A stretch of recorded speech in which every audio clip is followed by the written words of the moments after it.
Time 4:15 ஆகுது. இதுதான் நம்ம செஞ்ச வேலை.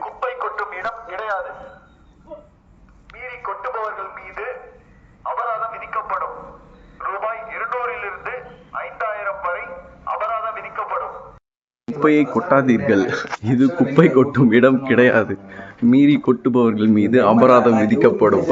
அது என்னோட வாய்ஸ் தான். அந்த குரலுக்கு சொந்தக்காரனும் நான் தான், அந்த ஸ்பீக்கருக்கு சொந்தக்காரனும் நான் தான். ஸோ எல்லாரும் கேட்டிருந்தாங்க, எப்படி நீங்கள் அதை ஸ்டாப் பண்ணீங்க?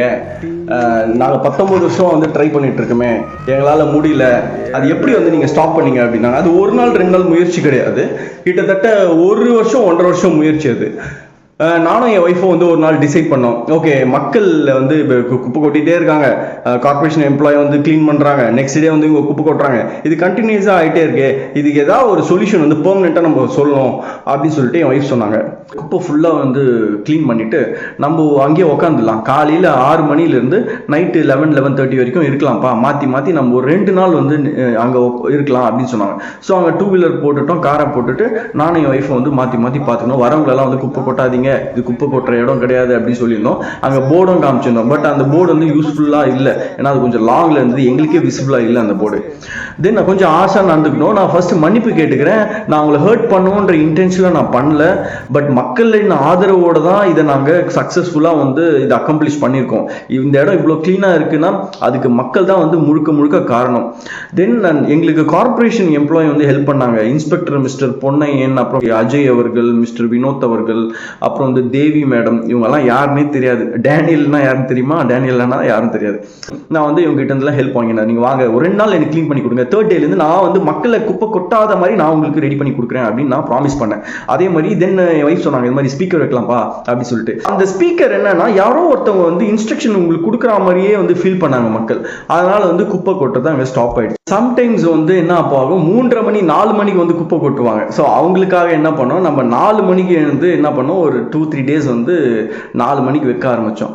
அதுக்கப்புறமா ஒரு 5 o'clock வைக்க ஆரம்பித்தோம். இப்போ ஸ்டாப் ஆயிடுச்சு குப்பை. தென் இன்னொரு விஷயம் நான் கிளாரிஃபை பண்ணிக்கிறேன், எந்த ஒரு கட்சி சார்ந்தும் நம்மளுக்கு எந்த ஒரு ஃபினான்ஷியல் சப்போர்ட்டும் வரல, மாரல் சப்போர்ட்டும் வரல. நானும் என் ஒய்ஃப் மட்டும்தான் இனிஷியலாக அந்த இடத்துல போயிட்டு ஃபீல்ட் ஒர்க் பண்ணோம். ப்ளஸ் ஒருத்தராக வந்தாங்க, அரவிந்த் அவர்கள் வந்தார், அப்புறம் கோவிந்தசாமி அண்ணா வந்தாங்க, அப்புறம் ஒரு 2-3 பேர் வந்தாங்க. அவங்க ஹெல்ப்புக்கு ரொம்ப நன்றி. தென் இந்த குரூப்லேயும் எனக்கு ரொம்ப சப்போர்ட் பண்ணியிருந்தீங்க. ஒரு மேடம் அந்த ஐயா சாங்லாம் போட்டு ஸோ ரொம்ப மோட்டிவேஷனலாக இருந்தது. ஸோ முக்கிய கட்சி சார்பும் நம்மளுக்கு எந்த ஒரு ஃபினான்ஷியல் சப்போர்ட்டும் எதுவுமே கிடையாது. ஓகே, ஸோ இந்த ஏரியா மட்டும் இல்லாமல் நான் திருமுல்லைவாயில் என்டையராகவே நான் சுத்தமாக்கணும்னு விருப்பப்பட்டேன். அவர் எங்க கஷ்டம் புரிஞ்சுக்கிறாரு. நான் ஒரே ஒரு நாள் தான் சும்மா கையை வச்சேன் க்ளீன் பண்ணலான்னு, என் கை கிழிச்சிச்சு.